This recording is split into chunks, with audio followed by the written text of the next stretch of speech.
Bam Bam Bam Bam! Bam Bikes! Short for Bamboo Bikes.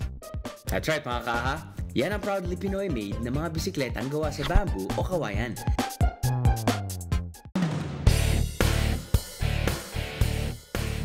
From the beach cruiser, road bike, at all-terrain bike.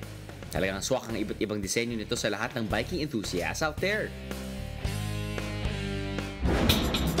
Speaking of biking enthusiasts, mukhang ready na to si Bubay for a road test. Let's try the Bam Bike right now. Tara na! Kabuuan ng Intramuros gamit ang kanilang bamboo bikes o ang Bam Bike. O ha? Sosyal. Pilipinong-Pilipino. Para sa mga gustong ma-experience ang one-of-a-kind ride sakay ng Bam Bikes, may nag-o-offer ng isang eco tour na lumilibot sa buong Intramuros. May konting stopovers din sa ilang makasaysayang lugar dito. O itong si Bay, mukhang may bagong friend. So how do you find using our Filipino bamboo bike? It's good? Yeah, it's also my first time. Comfortable, oh. See? Hala, sige! Tuloy ang pasyalan.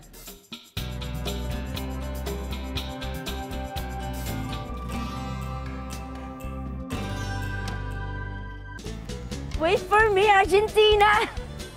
Ang sarap naman sakyan itong kanilang Bam Bike, oh. La la la la la Bam Bikes! Malapit natin maikot ang kabuuan ng Intramuros. Let's go! Bam Bam Bam Bike! Bam Bam Bam Bike! Hindi lang bike frames ang may paandar ngayon, pati na rin sa mga gulong ng bisikleta. Move over! Dahil narito na ang pinakabagong hari ng kalsada.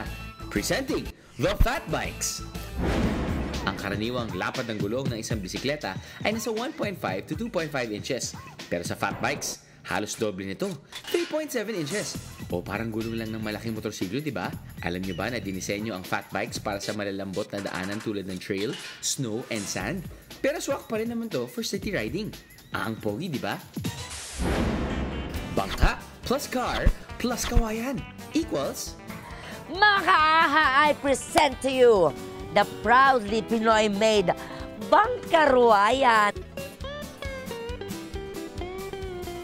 Come on, let's go! Maki-joyride na tayo gamit ang Bangkaruayan. Let's go, Kuya Jun. Bye-bye! My God, this is just amazing!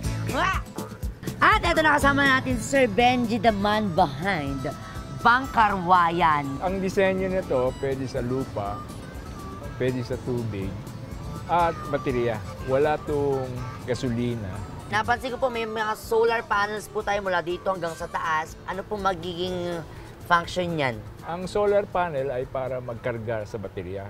Bukod sa solar panels, meron ding itong maliit na windmill na nagbibigay rin ng energy para mapaandar ang sasakyan. Parang eroplano naman to. From one of its root words, gawa ang katawan nito mula sa kawayan. At nagmimistulang bangka dahil sa amphibious feature nito.